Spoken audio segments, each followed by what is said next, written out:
Yo, thanks for tuning in. Welcome to the G Spot. We got a special guest, my homie, my rival.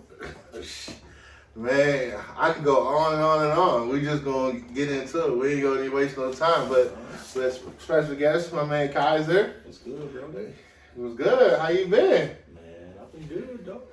Good, man. How What? you been? You know, just getting started, man. But what a time to be alive. You know what I mean? So we ain't gonna waste no time. Me and Kizer met probably the summer of, what was that, 2000 and probably one? Yeah. For those who from the area, he's a barracuda. We all know about those barracudas. Ain't gonna be no, but definitely a star that had a bright future. And you know what I'm saying? He definitely went down. Potomac did his thing, and then he just fell short of, a state champion. You know what I'm saying? Oh, see. You know what I'm saying? I just got throw that out there. But shoot, to be what was that? Y'all went 72. Yeah, 72 and 2. And be number one in the metropolitan area 2 years in a row. Yeah, Washington Post 2 years in a row. It was us and Friendly. Okay. Remember they had Chris Howard? Yeah. Remember Chris Howard went to Mount Vernon for a little bit. Yeah, he did. Yeah. Hopefully he'll be on the show. I met Chris Howard. I think we was working. Next thing you know, he played. I asked him to play in the Gulf Springs League with me, and then I played in the Goodman a couple of times, and I was actually on the team that night where he broke KD first half scoring record. Yeah. He was hot as fire. He's tough. Yeah, you should definitely have him on. He got some stuff coming soon. Me and him going to have a conversation soon. Oh. But, Chris, yeah, man. Hey, G-Spot, only get the exclusives. That's in the making. Thank you, for sure. But let's tap into you basically like getting the love for fashion, going into fashion. Man, for real. So I was born in Italy. Oh.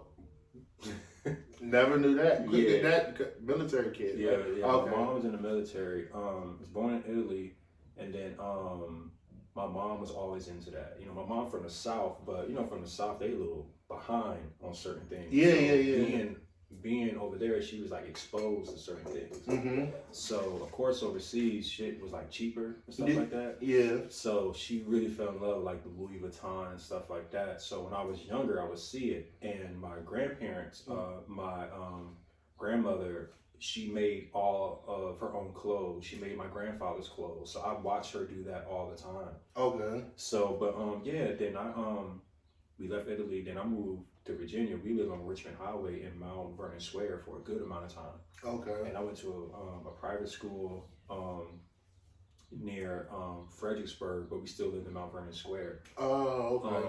And then we ended up moving to North Carolina because my mom had to bounce. She had to go to Korea for a long time. Okay. So I was in Fayetteville, and then we moved back, and then we went to Germany. Okay. So I was just like diverse. I was just seeing a whole bunch of shit. Right, you know what I'm saying? Right. So shit I saw in like Italy or Germany or North Carolina.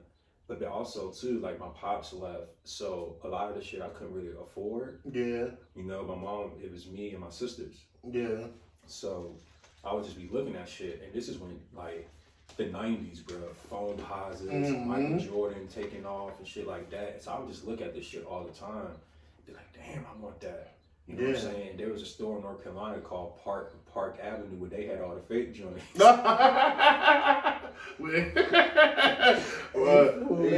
Hey, fool, when I say they had the fake everything, bruh. Lord.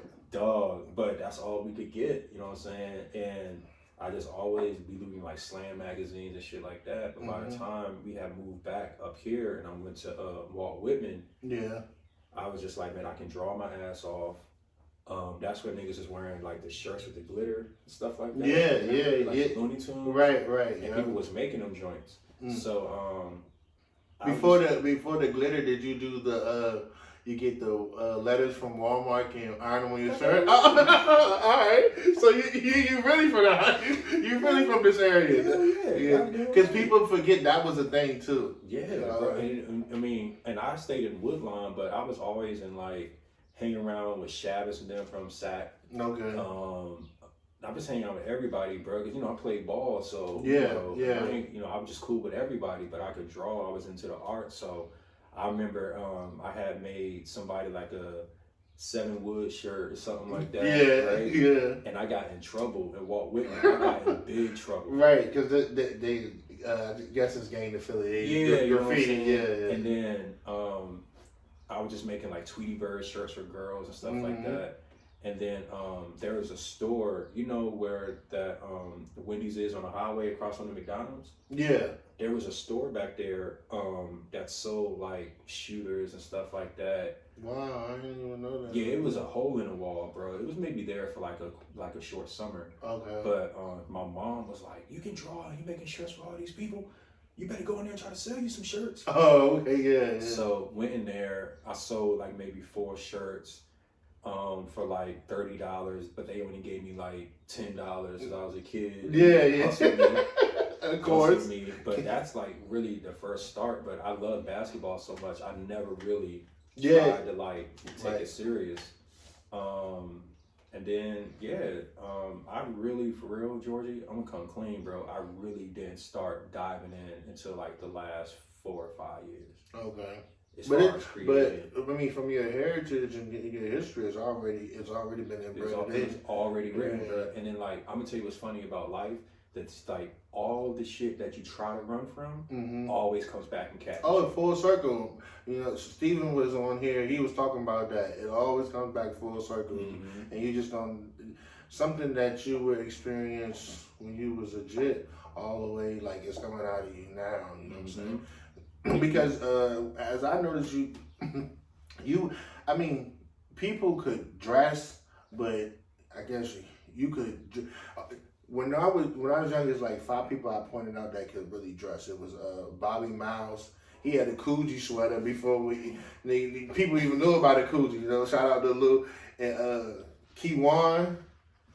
I was talking about Keywan. Yeah, Keywan. I was talking about Keywan. And these are people like teenagers could dress. And then it was I said it was somebody else that could. Well, you and then Marcus.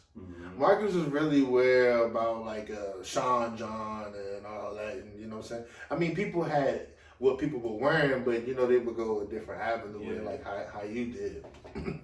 Far as drawing, you saying you always had the ability to draw. Like, where did you really start out drawing?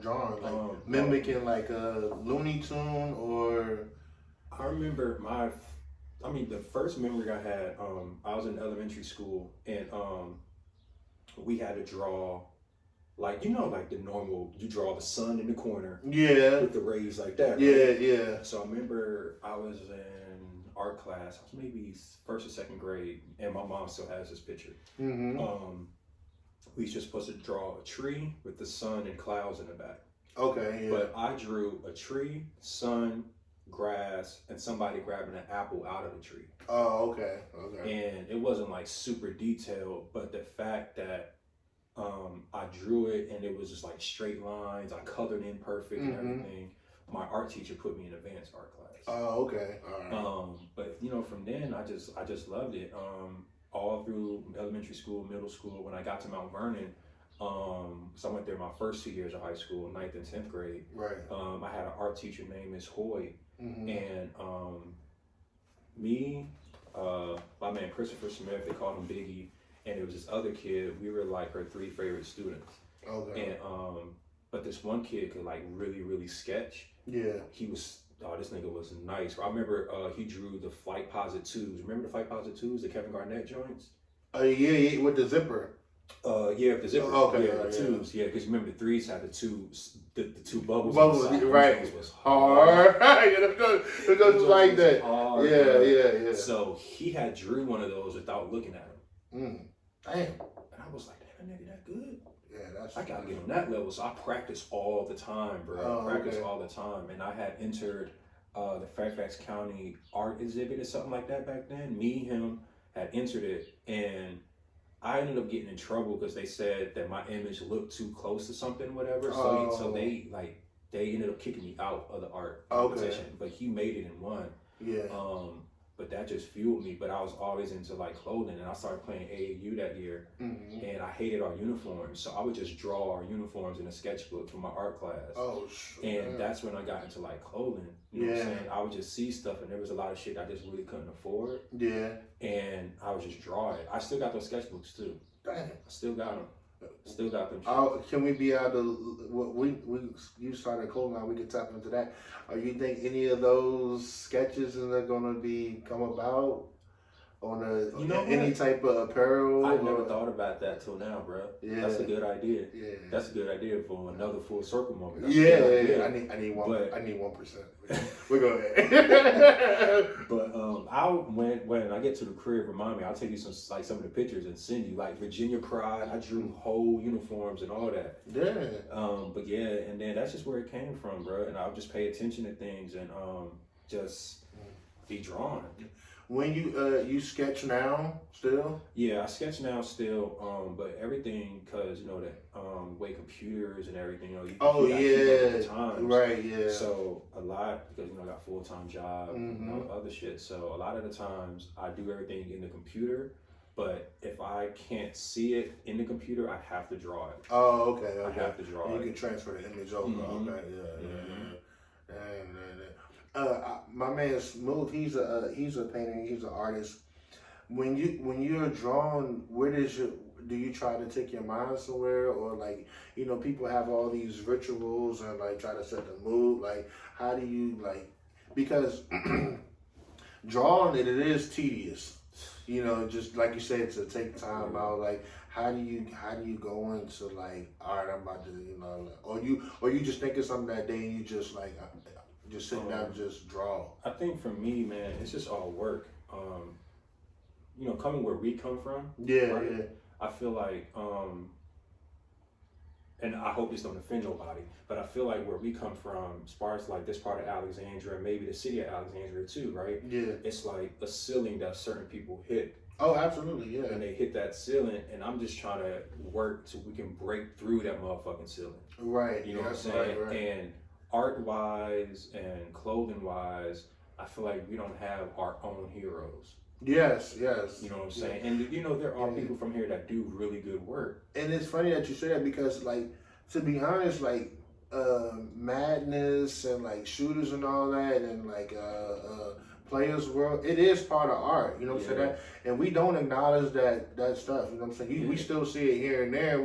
You'll see somebody like, man, dang, that's what's up. You still got that joint, but I think, like you said, we have to figure out a way to acknowledge those because it's motivation for you, you know what I'm saying? You're the next coming, you know what I'm saying? And we used to, and I remember when we was growing up, we would skip school to go out to Madness, get a shirt made. Right, you know what I'm saying? And shout out to Madness and all those, lines of clothing back then. And Madness still thriving. Oh, yeah, it's still thriving. Yeah.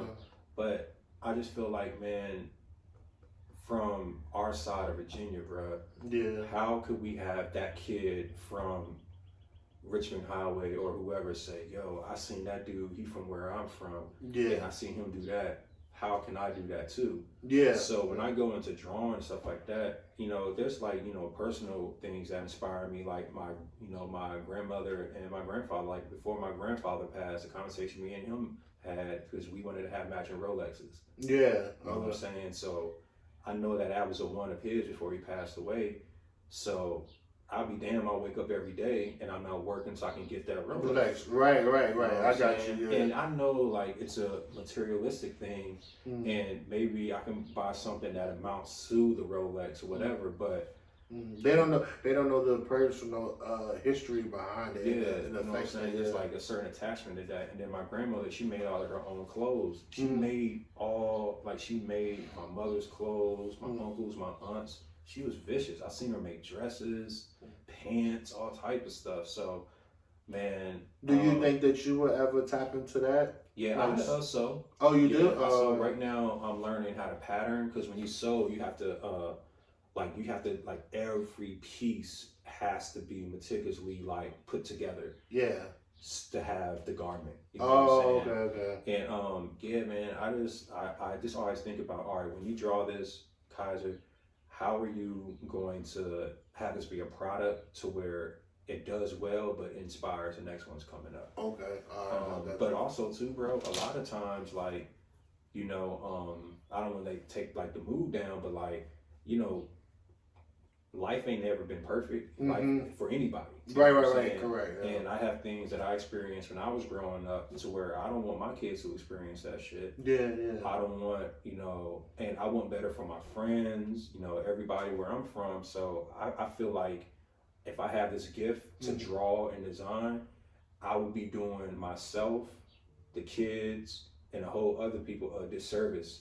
Not utilizing that gift. Yeah, gift, yes. You know what I'm saying? Because I feel like anybody that got a gift, it don't belong to you. It belongs to the other people after you. Right. Or those around you. You know what I'm saying? Absolutely. So that's how I think about it. So I wake up every day, like, I cannot go to bed without creating at least something a day. Okay. I cannot do it. Oh, damn. That's crazy. Yeah. I feel like a piece of shit if I don't. Does it help? That goes into my next question. Does it help you mentally? Yeah, but it's really up and down sometimes. It's a seesaw. Some days I'll be so frustrated, bro, because I feel like I'm onto a good idea, and then I get it out. I go, damn, that shit trash. Yeah. You know what I'm saying? And then sometimes I can get something that's real good, but then like I think it's good, but the person I send it to or whatever be like, I'm not really fucking with that. Right. I'm like, damn, I thought that shit was hard. Yeah. But that in itself is a challenge. So just like, all right, bro. They don't like it. You gotta get better. Right. Make something to somebody like it. You know what I'm saying? So it's frustrating. I get a lot of anxiety. The most anxiety. I never used the word anxiety until the last 3 or 4 years. Oh, okay. It's never been because in my vocabulary. Right. It's because it's a real thing, and people are woke about it now. You know what I'm saying? So in mental health, you know, dealing with the Kanye situation, all that. So people are really attacking the area. Usually liking and disliking. Let's bounce off of that. For yourself, when you dress yourself, how do you go about it? I know it probably goes according to what event you choosing, but if I didn't see actual, you know what I'm saying, Kizer, how did I know that would be like, oh, that's Kizer? That I know he because he dressed like that. For real, bro. Where I'm at now, like I just dress for comfort. Oh, okay. I just dress for comfort. I mean, I have like certain brands that I like. I like try to narrow it down to like 3 or 4 brands that I like. But I just dress for comfort, man. I try to go places to where there's no rules. Like you can only wear this. Like man, I'm not trying to hear that shit, bro. right. Get that shit out of here. I'm trying to be comfort. But at the same time too, be comfort, be responsible, because a lot of this shit is expensive, bro. Yeah. Everything. Damn. Yeah. And if you try to keep up, that's how you fuck up and around. You go broke. Right, absolutely, yeah. So, you know, where I'm at in my life right now, I'm really cool with being like extremely simple and minimal. Okay. You know what I'm saying? It's not about the amount of shit you have. Yeah. It's about the quality of the shit that you have. Okay, I got you. So I just look dress off of comfort, man. I buy what I want and like. I don't buy what other people like. That's just crazy out here, bro. A lot of people are only getting dressed based off what other people like. Oh yeah, everybody. I said this on my last episode. Everybody's a label whore. Yep. Yeah, you can't. People that are label whores are some to me people that can't dress, because you can go in a thrift store and you can match it with something out of like downtown locker room all the way to like a designer store, and you can put that whole together, and you can make the what you got out of thrift store value go up. You know what I'm saying? But you really only got that done for $2, but you fresh to death. You know what I'm saying? So, you know, I really kind of like, okay. And the thing is just too, bro. It's just style, bro. Like fashion, like it's such like a I don't know, it's like a craze now, which I'm not mad at. People are into what they're into, but like, you have fashion, you have style, what's your aesthetic, what's your color palette when you get dressed. It's all these type of things. You just gotta be you, bro. Fuck what everybody else thinking. I don't give a fuck what nobody thinks. Right. Bro. I'm gonna put on what I put on. Yeah. Bro, I got a pair of yellow goddamn sandals. If I had my toes out so free one day, bro. Right. And I didn't care, bro. I didn't care. It was me. Who tap into like the common of the famous people? Who were some of the gentlemen that you kind of well, I guess like idolize or like they're well dressed, you know what I'm saying, for their style? That's a good question, bro. So, of course, being from Virginia, like my muse is always Pharrell. Oh, absolutely. Like Pharrell made it for me, a kid like me, like to be like, yo, it's alright to just be yourself, bro. Oh, yeah, like, absolutely. Like growing up, like, you know what I'm saying, like I hung around dudes that did shit I would never do.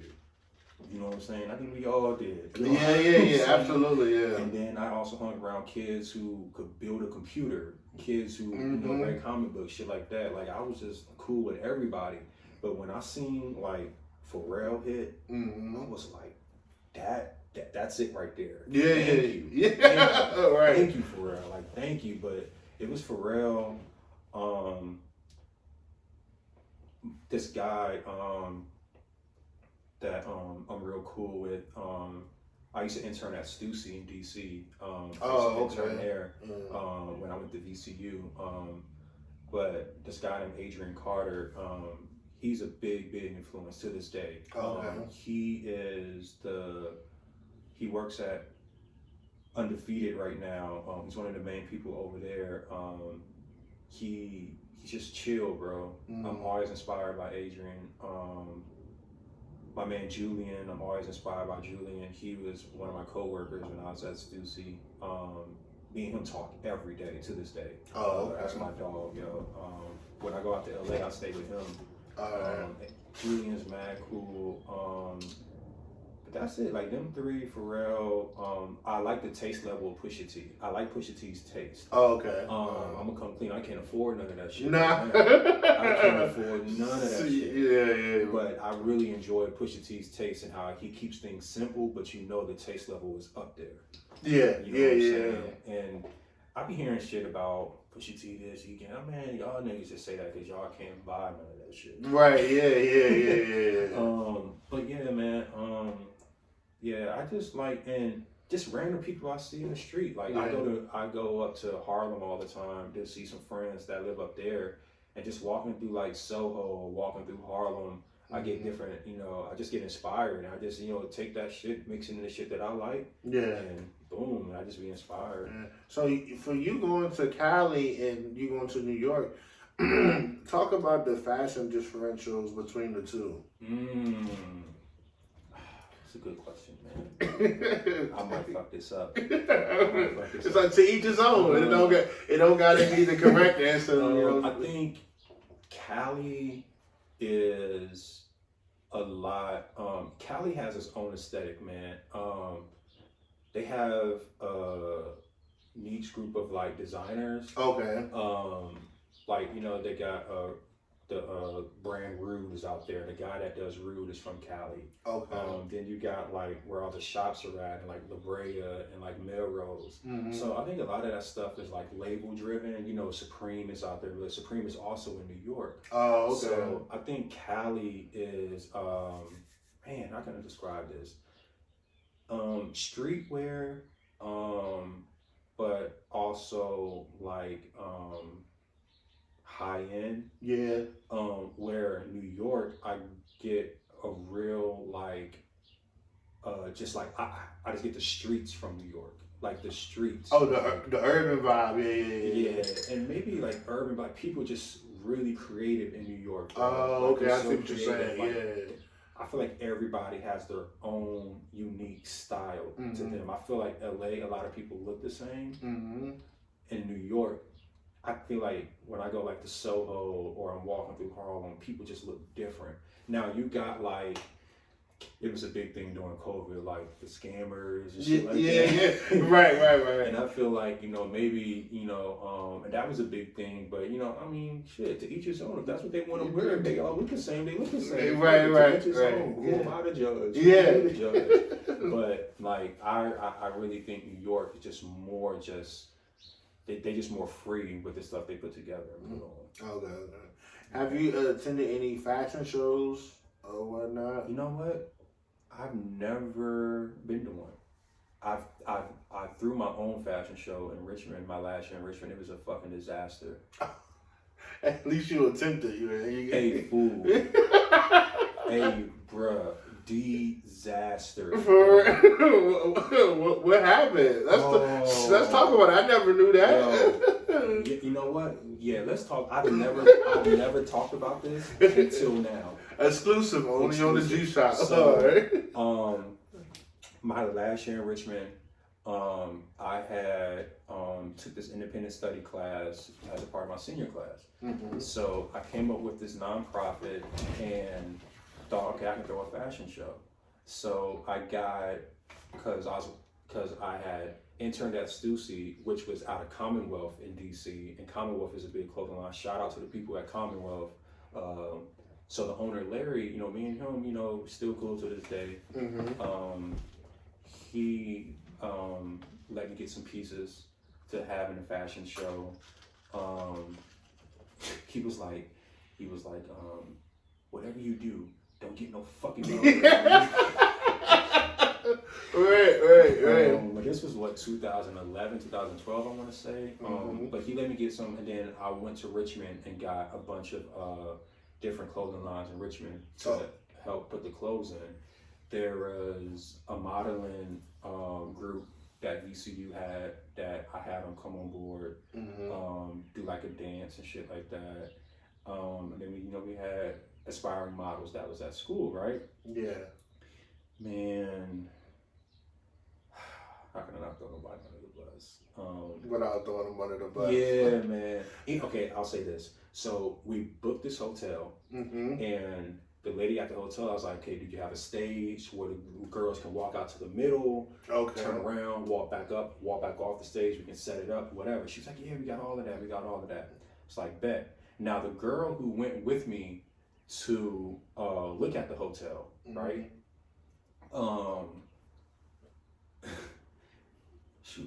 I was like, are you sure, this would be good for the models or whatever. I'm under pressure, bro. This is my first time doing one of these. Yeah. So there's a lot I don't know. I mean, you jumped the gun. You didn't even do like... I was just all in. Right. The only way to learn some shit is to do it. Yeah, correct. You gotta jump in. Yeah. So I'm like, all right. So she's like, yeah, it'll be straight. Hey, fool, the day of the fashion show, I get all the models. Right. Oh, let me backtrack. So we also had a deal. So my man helped me, right? And me and him still close today. That's like my big bro for real to this day. My man was like, all right, look, we gonna have it to where we'll split the cost with the models on ticket sales. Right. Okay. So they're gung ho. They promoting blah blah blah. They want everybody to come out. Yeah. And they need to. Like I knew a lot of people in Richmond. I was, popular down there, whatever. But it was a great marketing strategy. Yeah, you know what I'm saying. So I mean, y'all get paid. I get paid. We all go home happy. Right. Hey, fool. We get to the hotel, and the stage that the hotel provided was terrible, bro. Terrible. It was maybe 4 inches off of the floor. It was maybe, mind you, models have to walk out. Right, They have to walk out, turn around, walk back around, and we had like the way that they walked out timed and everything. The stage was maybe, no exaggeration, Georgie, maybe 9 feet long. That's like Shaq plus 2 extra inches. That's not enough room for models to walk all the way out. Like, let me get a better description. Like, from the baseline to where on the basketball court. From the baseline to the middle to basically the middle of the paint.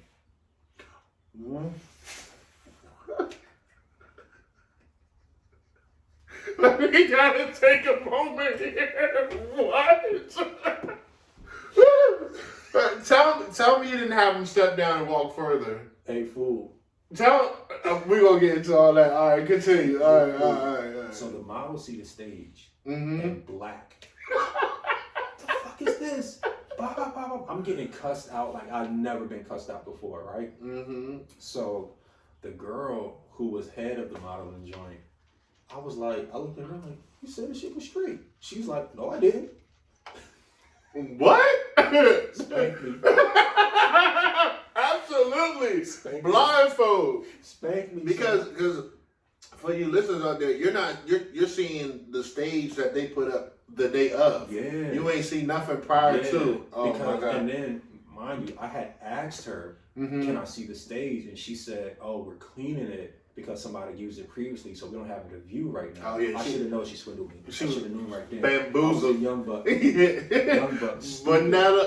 Banana and a muffler tailpipe trick. Spank me, bro. Spank me. So she did that, and the models was like, we're not doing it. We're not doing it. Wow. Mind you, so we also had a setup. We had a DJ. Mm-hmm. We had an artist named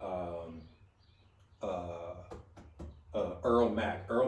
Shout out Earl Mack. He's a big artist down in Richmond. Okay. He owns a store named Chilele right now. Okay. Yeah. But like I got him. He was like, yo, Kizer, I trust you. You my man. I'm like, yo, just put some artwork. You can have it in the back or whatever. I had a girl named Paris. She's a dancer now. She danced Beyonce, all type of people now. I had her, like I saw the potential in her. Not to say I put her on. I don't want to take credit for that. But these are people I went to school with. Slight credit. It's all right. You humble, but you gotta give credit when credit is due. If you see the potential, you see the potential. You know what I'm saying? I just knew she was going to be I just knew she was talented as shit, bro. Mm-hmm. She's to this day like the illest, yo. She can dance her ass off. So I had a segment with her dancing in the fashion show. She needed a stage, bro. Right. Yeah. You gave her opportunity. People to give people opportunity, you give a little bit of credit for it. You know the song Jay-Z got, New York? Which is the joint with Alicia Keys? Yeah, the anthem. They call it the Frank Sinatra joint. I found a version with just Alicia Keys, a slow version, which I think is the original. And I asked her, could she make a dance to that? She took the time out, did it, and everything. So now I'm tight because I'm like, I got these models that need to model these clothes. I got this dancer who put the time in to get this dance done, and I got this artist who I want to showcase his art. I'm always going to advocate to put on for somebody. For this is be your first fashion show, and the stuff that you got combined with it, man. It was looking like it was going to be successful. Yeah, it was reaching for okay, I got you. Like I'm reaching for the stars. Like I'm not about to play no games. Like I gotta go hard. This is your name on it. Yeah, okay. Bro, the model seen that stage, fool. Then the dancer got there, seen the stage, cussed me out. Dog, we had 3 hours to do makeup, to do all this shit to get the show started. Because people are now, the line is starting to develop outside for the show. Y'all ain't even do fitting. No. I learned that from my man Steven. Yeah, usually you say you need to do fitting. So when you do fitting, bro, so now it's a shit show. It's a legit shit show, bro. So one of the models was like, listen, y'all, we're all here. We're all frustrated. We have to get this done because the line is starting to be outside. I was just like, fuck, bro. She went to the store herself and bought a bunch of like lights. She bought some tape. She told the hotel, we're not using the fucking stage. She built like an on-floor stage in like 40 minutes with these lights and everything. Yeah. She had the show timed and the show went on. We did the show. We used the clothes. Some of the models had to wear their own clothes. Oh. I mean, to each his own. Shout out to my man Steven again. Different fact. She said sometimes when you go to a photo shoot or you go to, I don't think he ever said like a runway event, but he was like sometimes you do wear your own clothes. Yeah, bro. It was to this day the most embarrassing moment of my life, bro. And then I had to go out after that bullshit show and tell a speech. Here you go. You should have hit him with the with the yes sir, yeah. God bless. Good night. Let's talk about the speech. Do you have that written in your phone? No, the speech, because it was also the launch of this non-profit organization that I was starting. So I had to talk about that and how it tied into the fashion show. Right. Then I had to thank all the companies who let me use the clothing in there. Yeah. Bruh, I know, and I don't know if Larry would ever see this or the people at Commonwealth, and I never want to misrepresent that company because they're a huge staple in what's going on with clothing and so, especially, you know, being from Virginia and having a branch in DC. But, dog, that show wasn't it. That show wasn't it. That show wasn't it. You got years to come, or should we expect you to redeem yourself one day? Yeah. My man always tells me, bro, you know, I'm not letting you leave here until you have another successful show. Okay, all right. You know, but I always take that as a part of just learning. Yeah. I needed that to happen because there was so much I didn't learn. Like, I didn't know nothing about production. Like, you just can't say, hey, put on these clothes and walk. You have to produce. Yeah, absolutely. Yeah. Produce. I didn't know anything about that. I don't know. I'm just going off my man Steven, who had it last year. I keep shouting out, but he was saying that, like, like you gotta kind of have like an itinerary and all that. I didn't know any of that, bro. We had all we had was music, clothes, beautiful women, and they needed to walk somewhere, turn around, and leave. That was it, bro. Like that was wild. Besides the miscommunication and the show went on, during the show, was it actually like, after y'all got things flowing, did it at least flow? Yeah, it flowed. Yeah, it flowed well. But I'm really big on, if I say X, I want to do X. Okay. All right. Yeah. I didn't do any of that. Right. Nothing that I envisioned came to. Yeah. Nothing. Dog. The show, and it's still on my computer, my first map book. I have that map book. You gotta give me that show. You gotta give me the show, man. You gotta give me the show. Still on my computer, yo. Dog, the show itself maybe 27 minutes long. It felt like it was a 4-hour show, bro. I was sweating bullets the whole time, bro. Because everything's happening so fast. Everybody's coming in and out. What was the turnout like? Did you have some pretty good numbers? Oh yeah. We had great numbers. Yeah. See, the thing about it with that is, like, I'd rather have good numbers in a bad show than a bad show, no numbers, or a good show with no numbers. You know what I'm saying? So it kind of like, you know what I'm saying? How did the people interact? Were they pretty supportive? Yeah, they were super supportive because they could tell that I cared. Oh, okay. I cared about it a lot, and I talked about it for a long time, bro, and it just didn't pop off the way I wanted to. Yes. I'm gonna tell you, this is when I knew, like, there's really decent people in this world, yo. There was this guy that we made fun of in college, yo. Well? Yeah, I'm talking about... Don't do it! What you about to do? My bad, mama. Go on, though. I'm keep things low. But there was this dude that we made fun of in college, right? And he walked in, and I know I'm not you about to do it. Don't do it. Don't do it. I called it. Fool. Hey, I called it. That was a wicked time, bro. We gonna talk about it. We gonna talk about that in Toad's That place. was a wicked time. Yo, we was not right for doing that. Hey, y'all was not right, bro. I got so many phone calls about that situation, bro. They thought I was gonna become a comedian. Nah, bro. I'm gonna tell you. A similar later on in the show. I'm gonna tell you a similar situation I had because of that. Man, but it's not him though. All right, good. Another person though. It's another dude.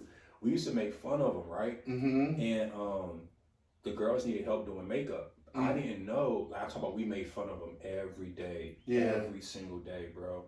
And it's funny, like, how God would just be like, "Oh no, he's making fun of him, but I'm gonna show you that you need him." Bro, the girl that's gonna do makeup for the fashion show, she walked into and saw the hotel, and she was like, "I'm not doing the makeup for this," and left. Left, was like, this shit is trash. She went on me. I never got cussed out so many times in one day in my life, bro. Went on me. She left, so we had nobody to do makeup now. Right. Bro, this dude walked in, and he was like, you look like you're stressed. What do you need? And I was like, bro, we ain't got nobody to do this, and makeup. He was like, I got all my makeup shit in the car. You know, he was gay. Yeah. And he did all the girls' makeup, bro. Damn. And then, like, you know, and we had a conversation afterwards, you know, and, you know, I told him, I said, you know, for things that maybe you've heard or whatever, I want you to know it's not because you were gay that we make it, you know, immature, you know what I'm saying? Yeah, absolutely. You know, we're young like that, you know, we're younger in college, you know? Shout out to him, man, because he held it down from taking all that in which y'all giving to him, and then him helping you out at probably like you're trying to pinpoint or highlight or break into the fashion industry. Yeah. He caught you at like probably like you say, one of your worst times to start you. He really held it down, man. And we had a conversation maybe like a week later after that, outside the student commons at VCU. And dog, one of the coolest, man, just cool, man. And you know, and I really attribute to, again, we wasn't making fun of him because of his actions, what he chose, and who he was as far as being homosexual and stuff like that. Right. There was just, you know, things that we saw at like parties and stuff. Yeah. That was kind of funny. But bro, he held it down, did all the makeup. We had a conversation afterwards, and I learned so much in that conversation about just being a human being. Yeah. That really shift my perspective on things as far as life and how you treat people and stuff like that. Because hold you right here. Some of your own men probably wouldn't even made a phone call or or what can I do? You can help. They probably just out there sitting waiting for this. There was people that I thought was gonna come or show up when they heard like the roar about what was going on with the hotel and how it looked and stuff like that. They was like, oh no, we ain't coming, we going home. That's crazy. That's crazy. But yeah, that was the this has got to be the W or the Hilton or whatever, just for them to show face. That's crazy. You know, those will show you who they are when you're at your weakest times, man. I do really take that in. Yeah, man, that show right there opened my eyes. You gotta give me the clip. So you doing a fashion show, and that's when you were to that class. That's and they probably transferred to your internship at Stussy. Let's talk about your internship at Stussy. So the internship at Stussy was that shit happened off the wildest thing. So you know, back in that time, this also got me into clothing too. The internet. Yeah. I mean, it got everybody into clothing, but I was always into like New York fashion, like Dipset, Cameron, and then was my favorite. Oh, that era was vicious. Yeah. You know, so I was always fascinated with New York and stuff like that. And then I was really big on hip hop and shit like that. So at that time, the internet stage was going. Kanye was going crazy. You know, he changed fashion. And, absolutely. Yeah, we seen it. Yeah. The internet popped off, and that's when like the Wale's and stuff like that was going on. And I ended up being really cool with Wale's man Dan, Sneaker Man Dan. I never met him, but everybody heard of Sneaker Man Dan. Yeah. Everybody's heard the name. So this is when niggas had the sidekicks. Oh yeah. Sidekicks. Yeah. So you know, me and Dan met at VCU. Wale did a show at VCU. I met Dan there. We chopped it up some. And then, you know, ended up leaving, but we stayed in contact with like the AIM and shit like that. And he finally had my pair and the penny phones, and I bought the phones off him. Okay. And dang, did I buy another pair off of Dan? No, I think I only bought the phones off him. I met him in DC. We chopped it up some, and then Twitter popped off too. Oh, okay. Remember when Twitter at first? Yeah, absolutely. So I remember me and Dan would talk and shit like that. And shout out to Dan. And while they had a show at the National in Richmond. And it's for his first album. And my man had a clothing line, and my man was just like, man, I just want to enjoy the show. Could you record footage for my clothing line website, blah, blah, blah. So he gave me his media pass. Oh. And I had reached out to intern at Stussy before this show. And again, the guy Adrian, who I mentioned earlier, Adrian worked at Stussy. He was like either one of the managers or something like that. Mm-hmm. And my man Jerome Baker III, who's a DJ out here in DC area, he was also one of my bosses too. So I was always contacting, but I never got a response. Mm-hmm. And I had sent Adrian a DM on Facebook, or like a message on Facebook, and he didn't respond. Then I sent another one, and he was like, yo, I apologize, you've been persistent. I really don't know if anything's going on right now, but you know, good luck. So I go to the Wale show, I'm backstage. J. Cole was opening up for Wale. Oh, shit. I had a 30-minute conversation with J. Cole. Wow. And because, you know, I grew up in Fayetteville some too, and he's from Fayetteville. Right. So we had conversations. After 10th grade, I was going to go, I know I'm long-winded, my bad. No, you're good. After 10th grade, going to Potomac, I thought about moving to North Carolina to play basketball down there. Yeah. So me and J. Cole was talking about the high schools down there and shit. Okay, But I seen Adrian. Mm-hmm. And I was like, and I never met him in person, but I seen him there. So while they had the show, I'm about to leave, I turn around and Adrian is standing right in front of me. Mm-hmm. Something hit me and was like, nigga, you can ask about this internship one more time. Or you can go home and think about, damn, I should have asked that's the about that internship. Yeah. So I walked up to him, I was like, yo, my name's Dominique Kizer, I sent you the messages about the internship I've been trying to get in. And he was like, yeah, all right, man, you know, we really don't got too much going, man. And something was like, I'm cool with Dan. He was like, Dan who? I was like, Sneaky Dan. And he was like, man, call me on Tuesday. Shout out to Dan. He don't even know you plugged him, but you plugged him. Yo. Yeah. And it was funny, yo. Called me. So I called him on Tuesday, reached out like he told me to. Mm-hmm. And couldn't wait. Nigga, what? Dog, this show was on a Thursday. I gotta wait through Friday, Saturday, Sunday, Monday, Tuesday, going up. Right. So, man, I called him. He answered, bro, and was like, yo, can you drive up here this weekend so we can lock in everything? Okay. I was still living in Richmond. The internship was in D.C. in Adams Morgan. Right, yeah. So I drove up, got lost. I called Jerome. Jerome was cool, gave me the directions. I got there, and it was supposed to be a 3-month unpaid internship, and it ended up being a 10-month internship. Oh, okay. And everything that I know now, that I do now, a lot of that stuff I learned back then with those guys. Okay, yeah. And I mean, I learned so much about quality, materials. Mm-hmm. And that's when streetwear was really taking off. Like Supreme been around forever, bro. But like, but now Stussy definitely broke barriers, cracked the area. Oh yeah. Stussy was it, bro. Like, pause for a moment. What is Stussy actually? What is the meaning behind it, or what does it stand for? So Stussy, so a lot of those brands back then, they started out in New York. Yeah. They were I don't want to fuck this up, but they were like skate brands. Oh, okay. And surf and skate brands. Mm-hmm. So they started out like that, and then I believe Supreme and Stussy made, and I could be wrong, maybe the oldest streetwear companies. I hate that term, streetwear. Yeah.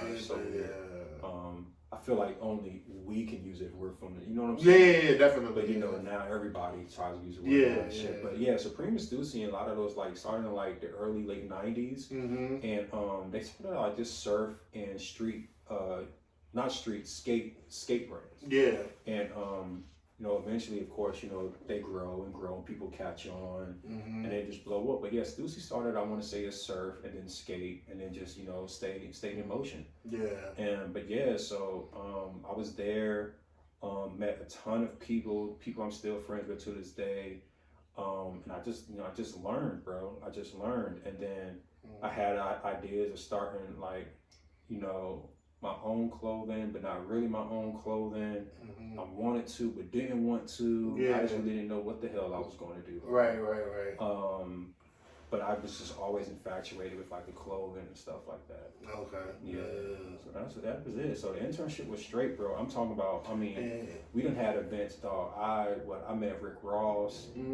I met the Clips, and the Clips was everything for me. I met them. I met so many people, bro, just by interning there. Yeah, and people don't really see the value in that. You're not getting paid, but all this information that you're storing is just as good as cash. Hey, bro, I had a 2001 Nissan Elantra. No, Hyundai Elantra. I'm sorry, bro. I needed a new alignment. Yeah. I needed all type of shit, bro. I was driving back and forth from Richmond to Stussy, bro, for 10 months. No money, and I'm in college. Yeah, I'm broke. I can't tell you how many times I overdrafted my account, and I had a youngin at the time. Oh yeah. So she wanted to go to Cheesecake. I'm lying, man. I'm sleeping. I know exactly what you're talking about. When you get paid, you get all the money. You get all the money out of your account. Leave $1 in there, Joe. Swipe the $1. You gotta take 4. On the hip. You know that trick, bro. So I get back Richmond, girl at the time, she like, oh, you want to go out? Man, I'm tired of the internship. I ain't tired, I'm broke. Right. No money, bro. No money. And the money I got to get to work. I mean, I got to get to the back to the crib, back up north. Yeah. And at that time, I ain't had no job, and it was thought niggas' priorities was so fucked up, bro. I had every sneaker in the fucking world. Right. Yeah. Not just one pair. I had multiple pairs of the same shit. And not even that, you fresh to death in Stussy. Yeah, bro. Who's buying lunch today? I can't afford to take shorty out or nothing, bro. Right, but I was learning so much, bro. I was learning so much, and dog, I wouldn't trade those times for nothing, bro. It taught you a lot. You got a lot to go off of that. Yeah. Imagine if you would have had the Stussy game before the fashion show, and those connects. Now, you know what? I'm gonna take this back because I had the Stussy before the fashion show. That's what's crazy. Amateurs. Amateur hour. That's how I got the plug from Commonwealth. Okay. Yeah, that's how, because, Larry trusted me, you know what I'm saying? Because I used to be able to hold down the stores by myself and shit like that, and I was just an intern. Right. Now, I was a little older because I went to, I was in college, a little longer. You know how we do. We stay in school a little longer. I went to like 40 JUCOs. I was trying to get it. But I really was there to learn marketing. I ran the account for Stussy on Twitter. I ran a Stussy Twitter account from the shop when I was there. But I really wanted to learn material, marketing, design, and fit of fabrics. I really wanted to learn that. And that's what I learned. But something was just like, yo, do a fashion show. I don't know where I got the fucking idea from. But I said it. I wanted to do it. So I tried it. Yeah. And again, I didn't know anything about production, but everything else I learned from there, I hold on to that stuff. Like I have a spiral notebook with notes that I was taking. When I would get home, I would write shit that I learned down, and I wouldn't talk. To this day, I'm one of the quietest niggas ever. I barely talk. I just like to take up information. Oh, yeah, that's good. But they say you got 2 ears, 1 mouth. You know what I'm saying? You better use it. Yeah, I better take up information. You already was an artist and all that. Did you ever pitch anything to Stussy? No, not really, because I didn't want to waste their time. Okay. Because I wasn't advanced like that. Because at that time too, like I'm still only sketching. I don't know nothing about graphic design. Oh, okay. I don't have a computer. I don't have Illustrator, Photoshop, none of that shit. So I didn't want to just jump in and waste their time. That's one thing like I learned. Like one time. This was a valuable lesson, and it's a small lesson, but it was a valuable lesson. I was driving up from Richmond, there was a lot of traffic, and my shift was from 4 to 8. Okay. I got to the shop at maybe 6. So Jerome was like real short with me, like, yo man, let's take the trash out. blah, blah, blah. I'm like, this nigga, chill with this nigga. Right. I mean, I know I'm late, but I told him it was traffic. And Jerome looked at me and he said, hey, yo, I know you like being here. Don't waste my time and don't waste our time. Yeah. Ever. Right. All right? And then he just walked away. And I was like, I mean, initially, being who I was back then, I was like, man, what this nigga talking to me? Yeah, right. You know, I went and told my man Ray about it, and he was like, nah, he right, bro. Them guys mean big business.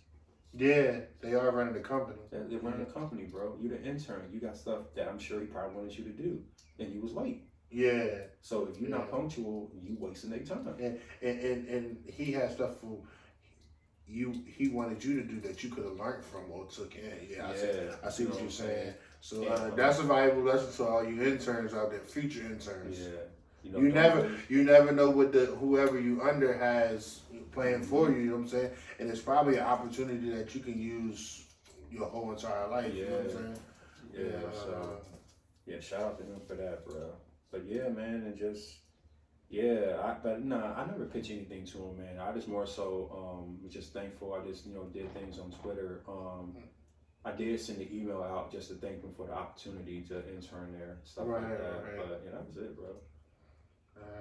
That's what's up. So let's go ahead and go into you have a clothing line out. Yeah. The name. Yeah, so I have a clothing line that's growing, that I'm starting out. We're 2.5 years in, but I don't want to put no bullshit out. Been playing ball, I'm competitive. Yeah. But I just want something to be worthwhile. Yeah. For people to be proud of. Yeah. But it's called Flowers for.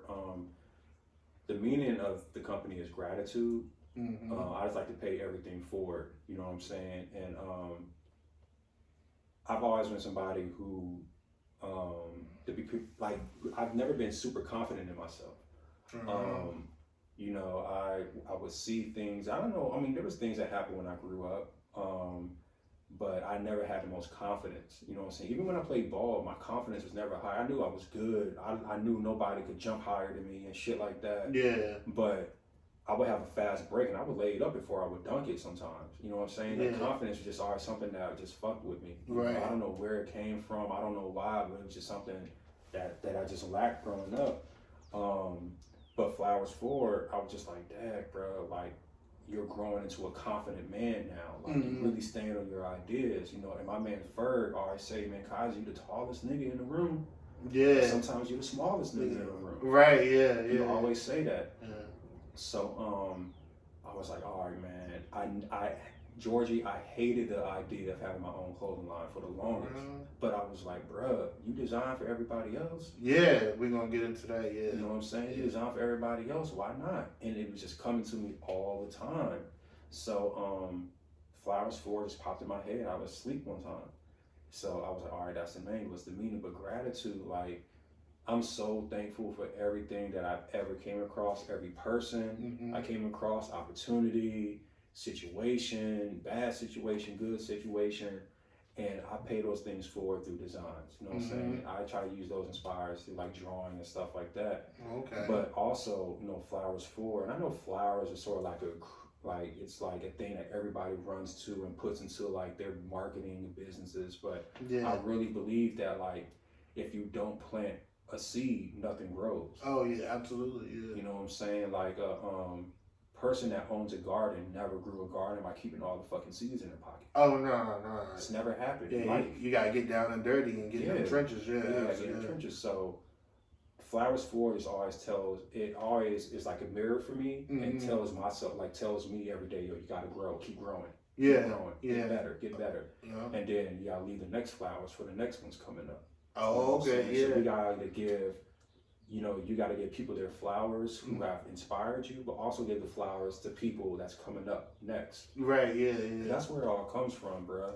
Our first piece that we did was a tee called Virginia Kids. Okay. And a lot of people thought shirt that I don't have, but it's cool though. You know what? I got an extra one at the crib. I'm gonna come clean. I need it. I got you. That's nothing. Cause I seen it on Who had the joint on? Zach. Did you see Zach with it on? Nah, it was an artist. Oh, my man Eric. Sorry, my man Eric out in New York. He was. I think he was playing the piano. Yeah, Eric. But this the picture, and then it looked like it was a headline or like a billboard. Like he really like showed that. And I was like, I need that joint right there. And the colors that y'all came out with was different, I think, but it stood out, and I was like, hey, you can pretty much get down with that joint. You know what I'm saying? Let me tell you, so Virginia Kids was about, everybody thought it was about being from Virginia. Yeah. It has nothing to do about being from Virginia. So Virginia Kids is about Virginia being the first slave state. Oh, okay. So Virginia is the first slave state, and I wanted to take the narrative of something so tragic and flipping it to something positive. Oh, because, you know, with Virginia being the first slave state, think about how Virginia influenced culture, black culture. We got Allen Iverson, yes, Michael Vick, yes, we got Missy Elliott, we got, Virginia was a tastemaker in so much culturally. Yeah. You know what I'm saying? And I feel like, you know, I paid attention to all that shit when I was growing up, and I was inspired. And some of this stuff is still shaking up stuff. Allen Iverson's Question Shoe was 25 years ago this year. People still buy them joints. Them joints still come out like they never left, right? It's not going nowhere. Missy is probably one of the greatest artists ever. Pharrell still runs the charts to this day. He's from Virginia. So I just try to just use that, and even the colors. So the yellow in the shirt, you know, at Gum Springs. You already know. I own the place. But go ahead.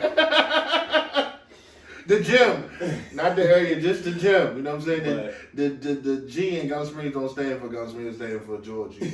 Go ahead. But yeah, so the yellow that was on the signs back when we was growing up. Yeah. I wanted to incorporate that into. Oh, okay. That's clever. You know, a lot of my friends was from there. Some of the best basketball games as a Barracuda. It was in that gym, It was. It's nice as a kid. I don't know what happened. Pause. I just have to say, I will never forget. It's your fault though, bro. But still, bro, you ain't have to laugh me out. I will never, ever, ever forgive you. So for those listening, all right, let me tell you, me and Georgia was rivals growing up. All right, we was always the tallest on our team, so when we played against each other, we had to go back and forth against each other. Right. Georgie, right? We played. Was this 7th grade or 8th grade? I think 8th grade. Yeah, 8th grade. So we played Gum Springs, and the game was tied, and Georgie fouled me at the end of the game. Now, he is a good free throw shooter. But go ahead. So Georgie fouled me at the buzzer. The game is tied. I just had to make one free throw. I had 2 shots. I just had to make one free throw to win the game. And I canned both of them. I can't believe that.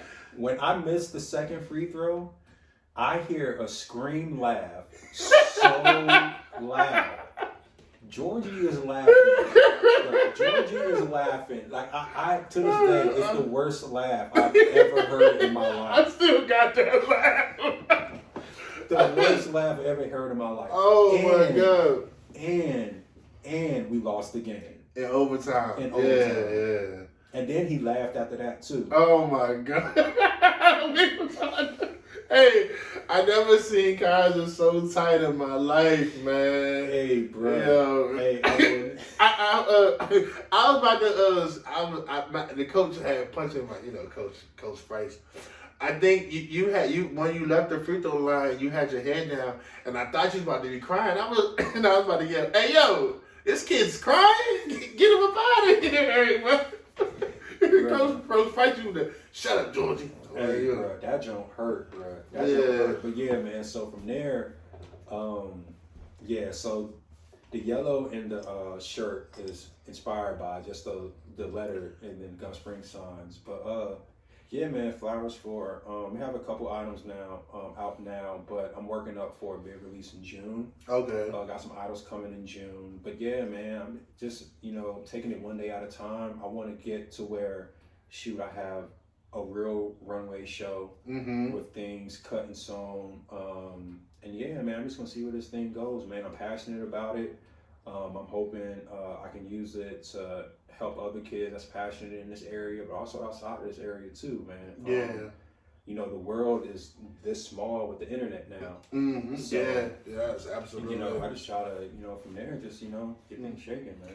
You started your own, prior to you starting your own, is there some other clothing lines you did designs for? Yeah, I really got the idea after helping Sucker Free out. Okay. That I still work with now. Shout out to Lil J, Slink, Black Cobain, my man Strings, Ruck. They all, they got the store in Alexandria, Free Space. Yeah, okay. Sucker Free is out of there along with Wizards. Boxing, got Wizards going crazy. Yeah, right. But so shit, one day, man, I was out with Nate, Big Mike. And shout out those like my bros for real, bro. Yeah, shout out. And yeah, man, I seen them out there, and I knew, I've seen Sucker Free a couple times, and I just hit Slink, it was like, hey, bro, it'll be dope if y'all did that. I always got an idea, bro. Right. And I was like, yo, it'll be hard if y'all did that, bro. Like hard. Yeah. And it was like, damn. Because I remember not to cut you off. I remember the first one they had got cooked up, but it was kind of basic. I think it was red and black. Yeah, we had a Black Cobain shirt on that was red and black. Yeah, Sucker okay. Free joint. And then we had just the black with the Sucker Free across the chest. Right. That was the very first two designs that I made for him.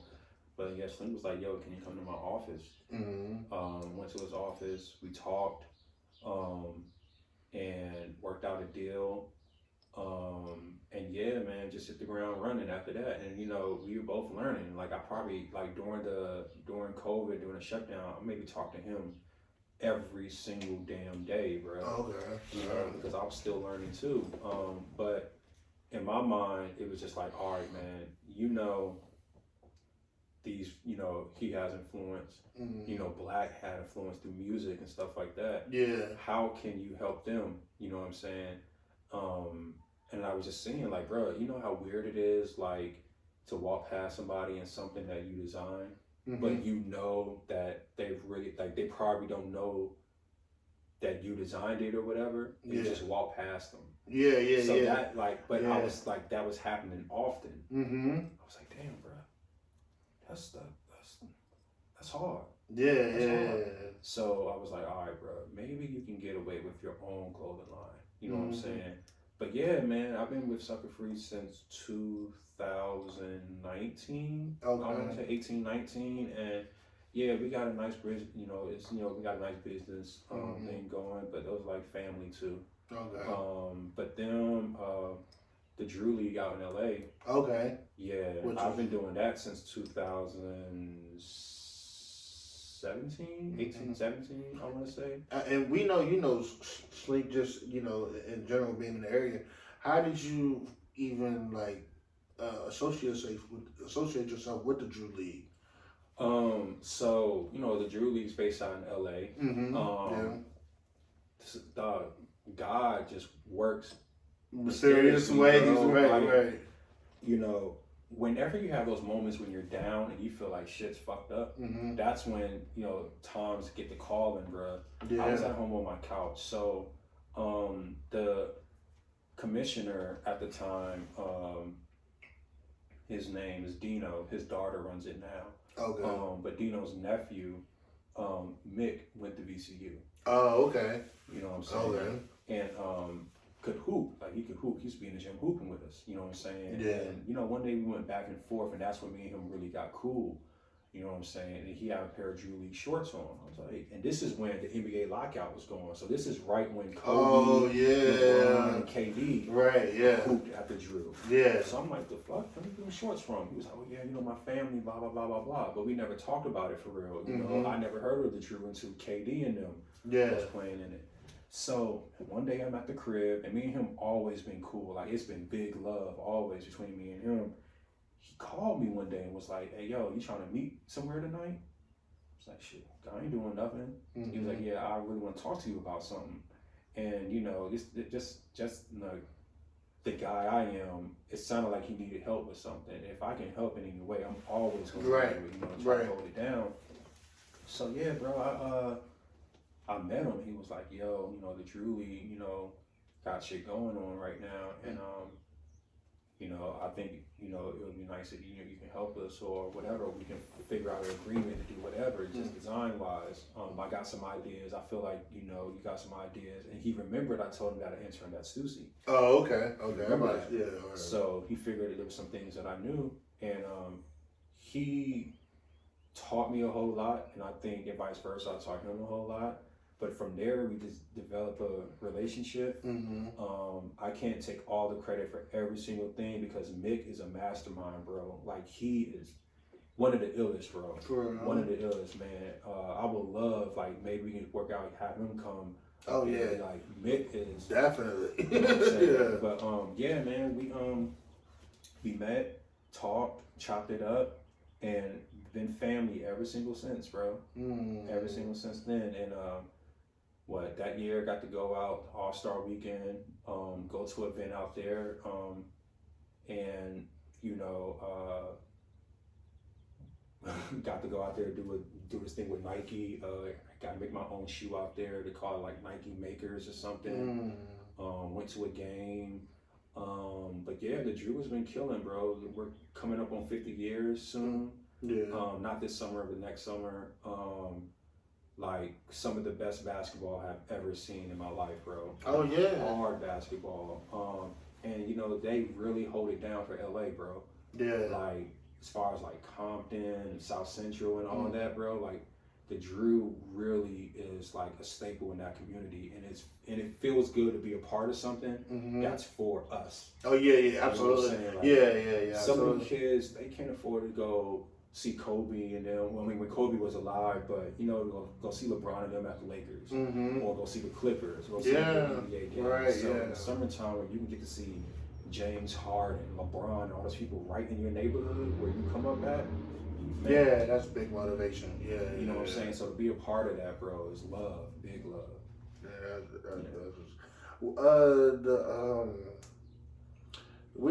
The shoe? Do you have a pair of the shoes?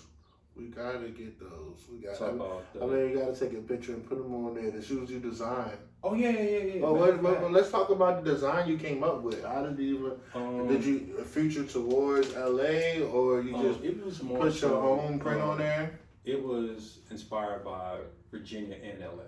Oh, okay. So I did a royal blue and red shoe.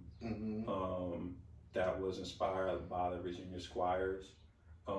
It was like maybe a baseball team or something. I could be wrong, but I just remember seeing the Squires all the time in Richmond. Okay. Squires, Squirrels. I could be fucking it up. I could be. I know you're talking about the stadium is right. I mean, you can see the stadium from '95. Yeah. So I took colors from that, and then I took just base colors from LA. Again, royal red.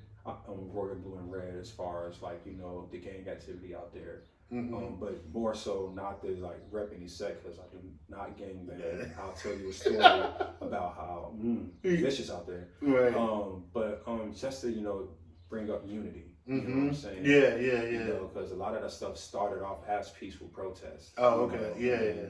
But yeah, man, it was just inspired by that. I have a picture on my phone. I'll show you later. It's fire. I still got them in the crib. Oh, okay. I've never worn them one time. Cause the Drewly, the cursive, that joint just, you can rock that with some shoes, and you could just be, you know what I'm saying? And sorry to cut you off, but like what the maker things was, they let you pick your own.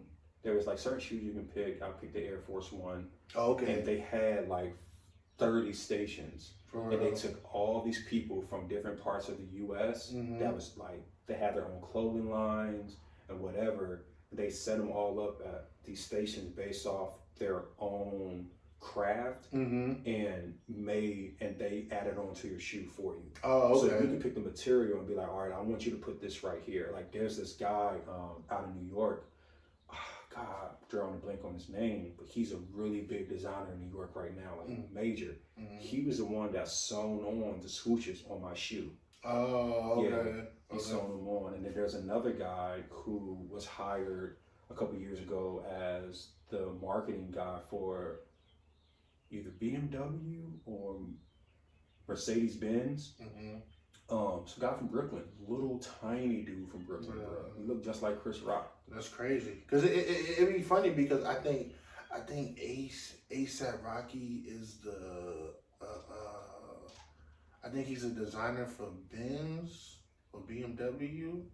It's one of the two, but it's crazy that some of those are these. I hate to say urban, but these urban artists are really they're really the reason why these designers be having all this official Black graffiti. Run everything. Oh yeah, exactly. You run everything, bro, and like we're the tastemakers for all this shit. You know what I'm saying? And you're right. You really shouldn't hate using the word urban. No, we're artists. Yeah, artists. Like they try to categorize urban artists, but nah, artists, bro. You're an artist. We are artists, bro. Y'all not about to put no label on us no more. We're not taking that shit no more. Oh, it's cool. Oh yeah, the black guy who I'm a fucking artist. Yeah. respect. You know what I'm saying? You're not gonna call a white guy a white artist. Not him an artist, you know right? What I'm saying? Right. So yeah, man, yeah. But yeah, it was just I took my own thing, cooked it up, and then it just came out cool, bro. But for everybody, like if you're in the hoop culture and basketball, please pay attention to what the Drew is about to do this summer. Please, we got a great summer coming up, and then next summer is going to be greater, and we just going to keep kicking, man. Shout out to everybody and the whole Drew crew and everything. Like, it's about Georgie, I'm telling you, bro. I mean, giving y'all a heads up, man, on the exclusive, you know what I mean? I appreciate that. Early summer, bro. Like, people just working hard, yo. Everybody involved is working hard, and it feels good to give something back to that side of LA. Right. When you be, have you gone to an event where they give back and go in the neighborhoods and all that? Because I want to get it to the point, like, is it an eye opener for you? I've only been to the games because I live out here. Yeah. So I've gone to the playoffs. I've been to a couple of games, but I do know that they have stuff for the kids. Or they got the kids Drew. So they have camps. Like I know, last year they had a camp. Anthony Davis came out and spent some time with the kids and stuff like that. And we also have the women's Drew now. Oh, you know what I'm saying? How many years is it's just taking off, or how many years I think last year was the first year. Okay. I'm gonna say I could be wrong, but I believe as far as like the social media handle and everything, I think last year was the first year. And I value women's hoops a lot. My sister played pro ball. I got a question to ask you about that, right? Lanata plays pro ball. So that has a special place in my heart, and I just think women, like, they can hoop, bro. Women can hoop their ass off. Like, I'm gonna say this firsthand. I don't care what nobody says. I'm not gonna say the DMV, but the Virginia side, women have more success than men as far as basketball. I would hate to put that out there, but it's the truth. I mean, they got some. The Fairfax Stars, they won that on like almost every year, and then somebody is always going to the States, and then 3, 4, 5 people on the Virginia side probably going D1, and you're going to see them on TV. It's crazy. I'm not going. Sometimes we get carried away because we, men's basketball. But shout out to, Karen Lawson, to Jasmine, to your sister, to Kizer, you know what I'm saying, et cetera, et cetera. A lot of people thought, man, it's funny, I never went to TC, but people always say, this gym belong to this person. No, that gym belongs to Yeah. Tierra Ruffin Pratt. Right. Are you shitting me? Yeah. No, boy. Shitting me? To be Tierra's gym. Gatorade Player of the Year in North Carolina, and just what she did with the Mystics, it's just like, man. That's Tierra's. Hey, the garden that y'all call that joint, that don't belong to Tierra. Shout out to you. You know what I'm saying? Yeah. And I actually was in the gym when she was at Open Gym one time in Arlington. Like, she was a very humble person. So she won't. I don't know if she was saying, but we saying it for you. You know what I'm saying? I just like to, I think that people like Tierra or my sister, like, of course they get their just due. They both McDonald's All-Americans, WBCA All-Americans, WNBA, overseas. Like, the accolades is long, gold medals, all type of shit. Right. You know what I'm saying? But humbly I say this, like, nah, them two right there. Plus, like I said, Jasmine or Lawson. Yeah, Karen Lawson. Like, I love women's basketball, bro. Like, my dad took me to see her in the Virginia in the state. She when I say she was like, you can see the on the scale, you can see the difference. You know what I'm saying? It be real. It be real. You know what I'm saying? What she did at Tennessee and all that. I think it was years ago. I think she got voted in for Virginia's Sports Hall of Fame. For real? Yeah. I think she went in there with the coach from Virginia Tech. Oh, that's I forgot. Yeah. That's what's up. Yeah, man. Man. Shout out to her and all. There now. Men's had a great deal of great players come through, but I think I agree, bro. Yeah. Women's really held it down. Held it down. Crazy, like. Dog. T and my sister played on the same AAU team. Wow. For Boo Williams. T, I'm gonna tell you, and I know T probably don't want nobody telling those stories and shit like this. I just have to apologize, T, because you a legend out here, bro. There was a tournament. Her shoulder was dislocated. She's playing the game with a dislocated shoulder, basically, in tears, and didn't come out the fucking game. See that right there? That just shows you that she's bred different. She's different. She didn't come out the game, bro. She didn't come out the game. She's crying. Yeah. Crying. That's different. Tears, bro. And not like boo-hoo, but she's fighting back tears to finish this game. Layups with both arms. That joint keep popping in and out. Right. Like, man, like, I think women basketball, bro, it's just different, bro. Of course, men, you get the dunks, you get the but you get to see a different skill set. Yeah, definitely. You see the women play, right, bro. Right, yeah. But yeah, man, so women's Drew has just been, women's Drew, bring it back there, and been thing, but it's about to be a big summer.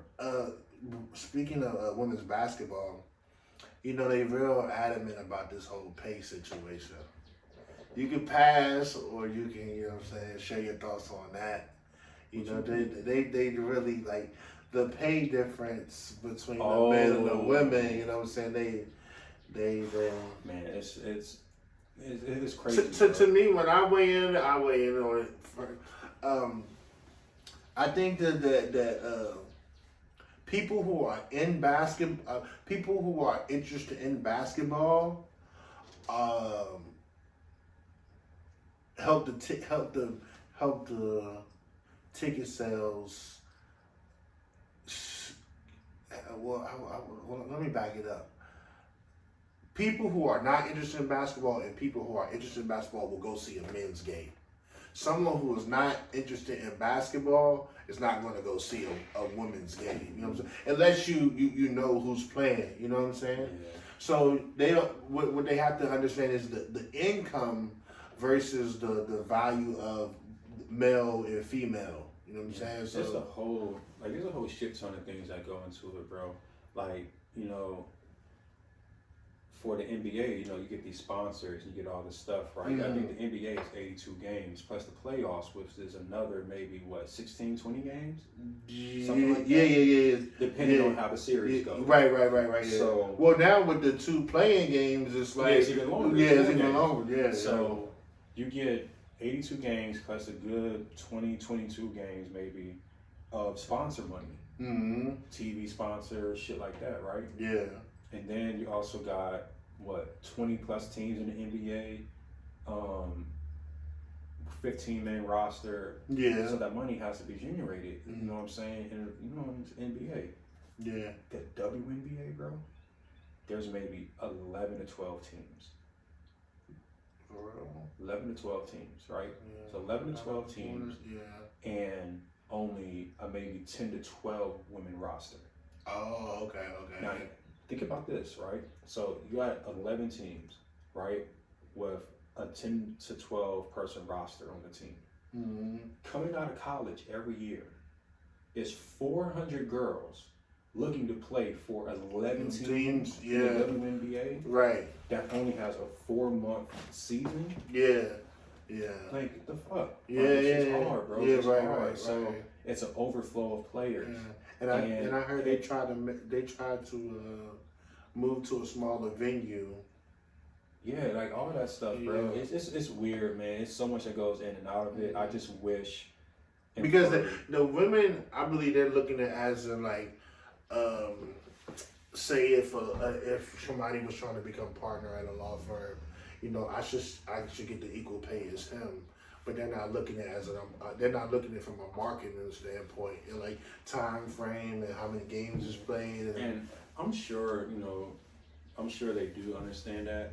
It's just that, like, it's just, I don't know, it's a weird mix-up, man. It's a weird mix-up. Like, I've been talking about it since Lynada's been playing forever. Oh, okay. So it's been weird. I just pray, you know, that times change because, like, these women, bro, they have to play. I mean, if they do play in the WNBA, they have to play in the WNBA, right? Then to eat, you have to go overseas. Yeah, so you're away from your family for 7 to 8 months out of the year. Yeah. And then you come home to spend time with family. Dog, you're missing on, you know, kids. You're missing on grandparents. You're missing on type of stuff. So, I mean, it's a real rough situation. I just hope that it gets better. Let's go back into with you in fashion. What is some of your ultimate goals? I mean, you already got your clothing line going. What are some of your ultimate goals that you want to, you know what I'm saying, get to that point where? I think, well, I want to have a really big run ratio. Okay. That's really a big goal of mine. I don't care if it only happens once. I gotta check it off the list. Right. I gotta check it off the list. So that's one. I want to open my own brick and mortar store somewhere. But I wanted to be themed around education too. Oh, okay. I'm not going to throw the idea that I have out because somebody might take that motherfucker, man. We know how people work, operate in this world. Sure do. So, but yeah, I want to open my own brick and mortar store and attach a really cool concept that I have to it. Build like I want to have an office in like Italy somewhere. I think that would be hard. Oh yeah, that'd be just cool. To go out there. Yeah. But for real, bro, my biggest goal is even if it happened one time, I want to have that one fashion show where I have homies like you.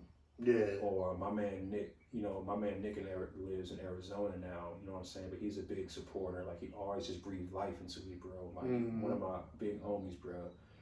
But having like somebody like Nick or just homies be like, hey bro, I got this show and I need home to be inside the building. Bro. Okay, yeah. Just to show people that like, yo, we did it. You know you can do it too. Right. You know, but that's it, man. And then just, you know, reach back and help somebody else that's trying to do something, bro. Like I said, like anything that I have going, it don't belong to me. It belong to people that's around me. You know what I'm saying? But that's it. Just, you know, big fashion show, brick and mortar store. Definitely gotta get that Rolex, you know, so I can just, you know, close my eyes and say to my grandfather, yo, we did it, bro. Yeah, definitely. We did it. But just, you know, take care of my family, take care of home, and just keep thinking about leveling it up and just making a new shit, bro. Like, I want to design all type of shit, Georgie. I want to get into furniture design. I'm right now I'm learning investments in real estate. Oh, okay. I'm learning that right now. So like, shit. Whenever it comes, like I get my first property or something like that, I want to design the inside of it. Yeah. Okay. All right. Yeah. You know? So I just want to do it all, man. I feel like in life you keep growing. Oh yeah, maximize everything you can. If you can get your hands on it, man, do it, man. You know what I'm saying? Or if you can't, figure out a way to get your hands on it. You know what I'm saying? You're also a sneakerhead. Yes, sir. Yeah. You know what I'm saying? You know what I'm saying?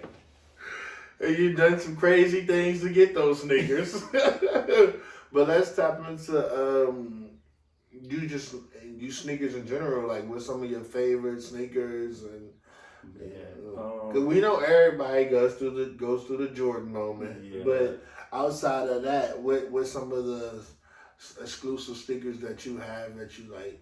Yeah, man, these are my babies. Man, I think right now, what's up, man? No bullshit, bro. I got shit at my mom's crib, my crib. Shit, exclusive? I don't know, bro. I can't. There's so much shit I got. Well, how many sneakers do you think you have? Oh, I've sold a good amount. I can't even wear none of that shit. I've sold a good amount, bro. You remember niggas used to cheat their feet because you wanted something real bad? Oh, yeah. So you wear a size 12, but you get the size 11? Yeah, you see your toes poking in the front? Yeah, absolutely. Nigga, look, I had to come to myself that I wear a size 13. I was getting the 12, you know, if I could. Man, right now I got a pair of Pippin 2s. I got a pair of those. I found it though, I don't know, during COVID times, it's hard for people, I guess. Yeah. Hey bro, this dude sold me this pair for $70, brand new, never worn, $70. Then he had another pair. He had two pair. I said, I'll take that pair too. right. Both of them. Yeah. So I think that those are probably my favorite right now. But my favorite shoes all time, I like the silver Dunkins. Classic. That's probably my favorite. Black or silver, you can't go wrong. Especially black. Yeah. The silver pair. I got a pair of those. Them Jones heavy as shit. You ever try to ball in them? Absolutely. Them Jones heavy as shit. I had the white pair that my man JP from college gave me. I had the white pair. Oh, okay. I hooked in them one time just to be off them. Never again. No. I got cooked that day. You deserve it, because I got cooked too. And then you can't move your feet. You feel like you in quicksand, huh? Yeah. I know for sure. Them joints, I have, I like those. My favorite pair of mine is the Chicago ones. Everybody loves those shits, but I like the pair from '94, I want to say. I like those. You know what was a favorite pair of shoes of mine that I look for? I know I can wear them. Remember when we was growing up, the Shock Stunners? You remember the Shock Stunners? Kevin, Vince Carter. Nah. It's not the Vince Carter joints? Not the Vince Carter joints. Baron, so there was a few guys Nike had wear them, but one of the guys was Baron Davis. He had them joints. So there was like the zip up with like the web. Shock Stunners was hard. That was one of my favorite shoes, yo. I don't know why I like that shoe so much. I look for them, but I know I'll never get them. Shock Stunners. Air Force Ones is probably my all-time favorite. Which has become like an ultimate designer shoe. I mean, like here for sure. Like soon as anyone get a shipment, they're gone. Like in like less than like 5 hours, bro. Now I'm not gonna take no credit for this, but I kinda am. All right. Out here, niggas made fun of me when I had Air Force Ones on because that's all my mom could get me. Right. Niggas was wearing the phones. Oh yeah. All that shit, right? Yeah. When I got to Potomac, I was wearing Air Force Ones, right? I had maybe a good amount of pairs. I was working, I had some money, I was buying Air Force Ones and shit, right? niggas was calling them the Nellies. Because remember Nelly had an Air Force One song? Oh, yeah, give me 2 pair. Niggas was like, man, that nigga wearing them Nellies, man. They was firing me up in the hallways, bro. Yeah. I was like, all right, I'm telling you. Yeah. Shit gonna come around. Y'all gonna come around, and I'm gonna have all my old pairs, and y'all be like, damn, man, I wish I had them Air Forces, blah, blah, blah, blah, blah. Now everybody got them. Everybody got them. Everybody got them. It's crazy how the Air Force game is now. No, I'm not taking credit for the emergence in the DMV area, but the friends that I have. Oh, they better put some respect on your name. Damn right. Damn right. It was funny that you said it because when I went to school up in New York, they kind of they clowned me because I came back with the high top joints. I will never forget it was Corey and all them. The next thing you know, I look around, I was like, hold on, my man. Y'all said this whack, you know what I'm saying? Like, so I take credit for the high top ones, you know what I'm saying? Mm-hmm. But before we wrap it up, man, I have a bone to pick with you about Toe's Place. Me, Twan, I think Darius Core, was Phil with us? I don't know. Was Phil down there? I don't know. Was Phil was with us? I feel like Phil was down there. I think Phil was down there. I can't remember. But we get the call from Marcus, and he like, y'all, why don't y'all just come down here? And we pull up. And we ain't even know Toe's Place was happening. I think we had to put our gas money together to get down there. Yeah. And then I think that we pulled up on you, and you was working at the time. And the next thing you know, I think BK had got the call, and he was like, Toe's Place is the spot tonight. Man, we went in there. What a wonderful time that we had up in there. Lord, I thank Richmond and VCU for that time. Bruh. Yo, until you said something today, I forgot all about that party, bruh. Yeah. That was one of the... I mean, no artists. Just rocking. Just rocking. For $5. It was the greatest party ever I ever attended for $5. So what did we drink before that? I you know what? I didn't even drink. I think that's probably the first time I had a drink. I think y'all had a little drink. Which was the 99 apples. Worse. We was drinking the Josie.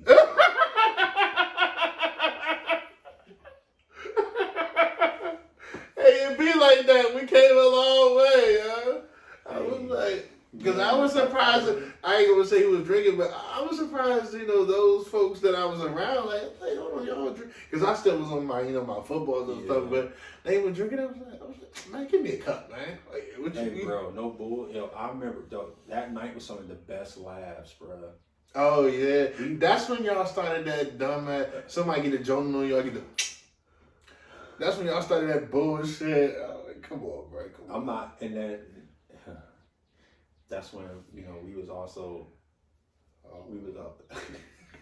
You had to explain. I'm sorry. This story has to be explained. It has to be explained because it's not my fault, bro. And I caught so much backlash from you. Did, yo. You caught a lot of backlash for it, bro. You don't understand. Even his pops came to me. No. His pops came to me. He was like, man, I really don't appreciate that. You slandering my son. And I'm like, bro, like, to be honest, I'm not even responsible for that shit. I said, and now I told him, I said, I'm goofy. She said, Archie, you goofy. You know what I'm saying? Shout out to my man, Archie, one of the best coaches, you know what I'm saying, in the DMV area. But, you know what I'm saying? But go ahead and tell us how you took it and ran with it and made it famous. I didn't do that. Yes, you did, bro. I didn't do that. Let me slide back. Let the people. On everything I love. I'm not taking credit for that. But it was a thing. I'm not gonna say it. Nah, you gotta say it. Own up to this shit because he's the reason why, man. promise you, I'm not. It was a collective of individuals. People was going around calling people Gerards. I don't know, Gerard, my man. You know what I'm saying? We won championships together. I don't know how it became a thing. I just kept saying, "Shut up, Gerard." You know what I'm saying? "Shut up, Gerard." And so next thing you know, it turned to somehow it got from Richmond Highway, Alexandria, all the way to Richmond, Virginia. Richmond Highway, Alexandria, all the way to Richmond, Virginia. This guy right here, what is it? It's not me, bro. It was not me, bro. Tell them how, break it down for them, because the people want to know, man. If Gerard, you want to see, Kizer, here he is, you know what I'm saying? I don't know where you be at, but you can look him up. What's your IG name? I don't got me.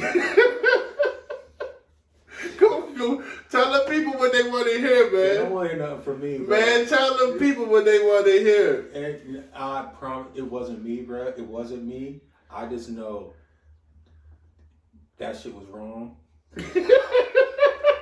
And if they addressed you about it, there was a reason they addressed you. No. All I'm gonna say, I don't got no. I'm just here so I won't get fined. That's crazy, huh? You know what see? That's why we still rivals to this day, man. Yes. But this kid in the neighborhood, his name Jared, and my aunt is good friends with his mom. So one day, me fucking with Cordell got me knocked out at Gum Springs, but I'll talk about that another time. Messing with Cordell, your boy gonna say, I don't know, he just like to talk about basketball. But he had this weird ass laugh, like worse than mine. He would laugh and go, you know. So next thing you know, we were walking through the Bridgeway, and he kind of like favored like Eddie Murphy and Norbit. So you know, man, Cordell, put this on Cordell. He gonna yell, Norbit, and we just take off. So I just take off. And next thing you know, I'm walking in the gym, and his mom stops me like, Georgie, I don't appreciate you saying that, you know, she went deep. Like my father doesn't look like Eddie Murphy, or neither does George Dad don't look. I mean, neither does but neither does Jared Dad look like Eddie Murphy, or his uncles, and et cetera, et cetera. And she was like, I appreciate you saying sorry. So I apologize, but he didn't want to hear it. But that Norbit is famous, just like that Gerard situation. But you know what I'm saying? That's just crazy. You think about that, but those who before we leave, those who are coming and trying to get into fashion games or starting a line, could can you give them some input, or you know what I'm saying, or even if they wanted to work with you, how, you know what I'm saying, get some game from you, how is it a way they can get in touch with you? Yeah, so I do have an Instagram. My Instagram name is @IDEA Kizer, so IDEAKIZER @IDEA Kizer. Excuse me, and yeah, just reach out, send me a DM. I'm always willing to help. But as far as anybody trying to get in, you know, I'm still learning myself. I legit have notebooks from shit that I wrote down in 2008, 2009. And just allow who you are as a person inspire you. I feel like if you go looking for motivation and inspiration, you're never going to find it. You can look for that shit all day and not do no work. Mm-hmm. So, you know, I would say just study the game, learn as much as you can learn, because this shit is a forever learning curve. Like, you're going to be learning this for the rest of your life, because there's 100 ways to do one thing all the time. Right. But yeah, just do your research. If you have a certain designer that you really fuck with and, you know, like what they do, there's nothing wrong with researching how they got their start. Mm-hmm. And yeah, you know, just going from there, you know, I mean, I'm a Black African American. That's so weird. Black African American. I'm an African American male. That's into design. So of course, with his passion, Virgil is a big inspiration for me to see what he did, and to really take up the world by storm. How he did is, I'm inspired all the time, but I can't try to be the next Virgil. I could only be the first Dominique Kizer. Right. You know what I'm saying? So I'm always inspired by him, but I want to tell my own story in my own way. Yeah. So anybody coming up that want to do something similar, man, just figure out how to make it make sense in your way, your terms, attach some really good meaning to it, and make sure you tell your story to where people want to buy into. Oh, okay. Because a lot of times people think it's about the product. It is about the product, but people want to buy into something that's meaningful. Yeah. You know what I'm saying? Yeah. So that's it, man. Just stay working, stay inspired through your own life, your own terms. And try to figure everything out. Like me and Swink, been saying it for the last 3.5 years. Stack them days. Yeah. You gotta stack them days. You gotta stack the good days. You gotta stack the bad days. And when you stacking them days, that sounds like a shirt in itself. Oh yeah. They got one. They got one. Shout out to Sucker Free, man. If you want to be inspired, head down to Free Space. Get you that shirt that says "Stack Them Days." Oh yeah, I don't think I've seen that. Oh, it's hard. Yeah. It's on their Instagram at Shop Sucker Free. Yeah. Oh, okay. Yeah. Stack them days, bro. Man, we say it every day. When every time I get down on myself, I think to myself, man, stack them days, bro. Mm-hmm. And everything will come to, bro. Yeah. Everything will come to. And anybody that's in Virginia doing something positive or is doing something with meaning, hey man, keep doing it. You got support from this side always, bro. Always got support from here, just from being home. Yeah. You know what I'm saying? And then with you too, bro, whatever you need, you are like, you a rival, but you family, bro. Right. You family. I might have to hit them free throws somewhere. right. But I love what you're doing. Like, us talking last night, I was just like, man, hell yeah. Yeah. Hell yeah. You know what I'm saying? Like, dog, anytime you need whatever, bro, I'm there. Yeah. This is why I started the podcast, man. Is to highlight the stuff that people have done in our era, man. Mm-hmm. And just networking and like vice versa. If you need anything from me, like I hold people accountable, man. I'm looking forward to you having that fashion show one day. You know what I'm saying? You know what I'm saying? Definitely. Kizer is also a DJ. He has to get out of there. That's going to be on another segment. You see how I say that to bring. Yeah, you're coming back. You know what I'm saying? You're coming back. Yeah, definitely. In fact, you know what? Let's set that up for the fall. Okay. Set that up for the fall, man. Set it up for the fall because, while I was talking last night, I have some ideas how we can do some stuff for the G spot. Yeah. Okay, definitely. Yeah. Yeah, I don't look at that, sign me up soon, you know what I'm saying? But I want to thank you for coming, man, and much success and many blessings to Appreciate you, bro. Appreciate you. All right.